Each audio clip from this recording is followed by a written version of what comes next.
I'm Jenny Nieder. I'm the principal at Park Hills Elementary, and I'd like to introduce you to everyone here in the Zoom. Thank you for coming, Hilde. Thank you for having me. Good morning, everyone. My name is Mrs. Rash. I'm the librarian at Park Hills. Hello, Packers. Good to see you all here in our Zoom room. Make sure that you give a high five in the air to our representative, Abby from Park Hills. Hey, Abby. Hi there, I'm Dr. Cromer. I'm the principal at West Manheim Elementary, and a big shout out to all of our West Manheim students watching. Hi, Hilde. Hi. Good morning, Hilde and everybody at West Manheim. I am Stacy Fisher. I'm the West Manheim librarian, and I'm here to introduce you to our friend Anu. Wave hi, Anu. Hi, Hilde. I'm Lori Billman, Mrs. Billman, principal at Manheim Elementary School. Go Vikings! Hi, Hilde. Nice to meet you. Hi, Hilde. I'm Mrs. Ackerman. I'm the librarian at Manheim, and I'm here to introduce Mackenzie. Hi, nice to meet you. Hi, Hilde. I'm Eric Klansik. I'm the principal at Bearsville Elementary, and just doing a shout out to the Bearsville Bears. Hello, Hilde and everyone. My name is Tina Hagerman. I'm the librarian here at Bearsville, and I'm here to introduce Gianna, who's been a bear since kindergarten here. Thank you, everyone. We're about ready to get started. Hilde, we have 4 student journalists here who created their own interview questions for you. You are an excellent role model of a journalist for them. So without further ado, Gianna, would you like to begin? Did the events in Hilde Cracks the Case series get written based on your work, or are they fictional? So they actually are all based on stories that I actually reported on. Hero Dog, for example, that was the story of a house that got broken into, and then the dog actually scared the criminal away. So I did fictionalize the book a lot based on that, but all of the books are based on actual stories I reported on.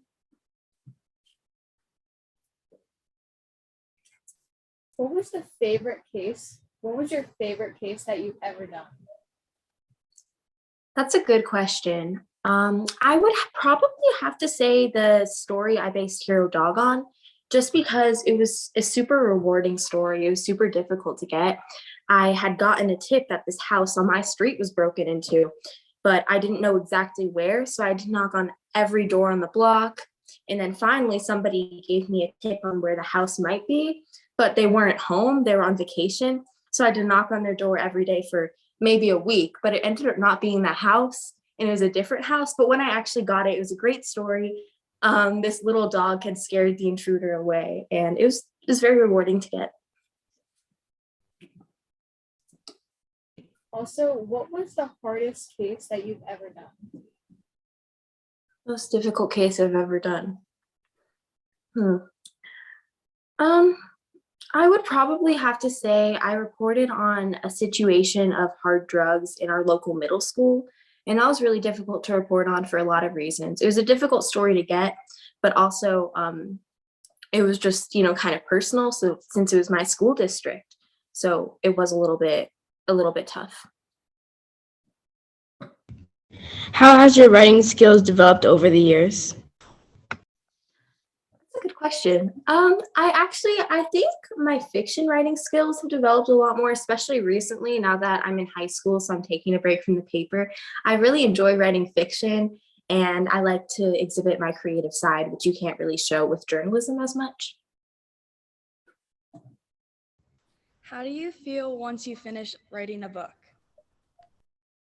Oh, it's a great feeling. It's really rewarding. And when you finish, there's a lot of stuff you have to go through. You kind of just wish it could be out there, but there's a lot of steps with the publisher and everything. But it's a really nice feeling. I usually go out to eat with my family or something after. Are you planning on writing any other books? If so, what ideas do you have in mind? It's a good question. I don't know. I'm keeping my options open, but I love writing. So I'm sure I will. I was thinking about maybe a book of short stories. I was thinking for that recently, maybe scary short stories, but there's a lot of things I want to do with that. Is there any other job or anything you want to do when you grow up, or do you want to stay a writer? So since I was little, I really wanted to be a writer, but more recently, I've been discovering that I have so many interests. I really like math, so I was thinking maybe I would be a biochemical engineer. And I also really love directing and I love theater, so maybe filmmaking. But there's so many things I want to do, or screenwriting. I know that's in the realm of writing, but that seems super fun. What would you say to all inspiring writers? I would say that if you take yourself seriously, other people will take you seriously too. Would be probably my main piece of advice, especially for younger kids and women especially. I think that's important.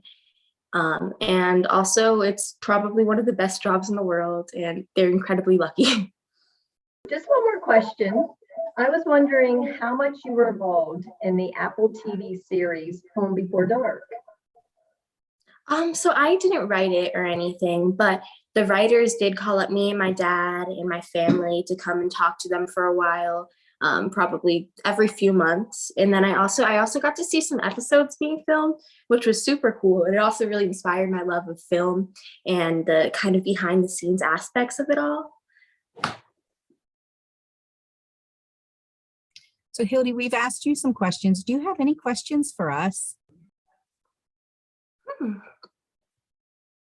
Yeah, so which one of your student journalists here? Gianna, right?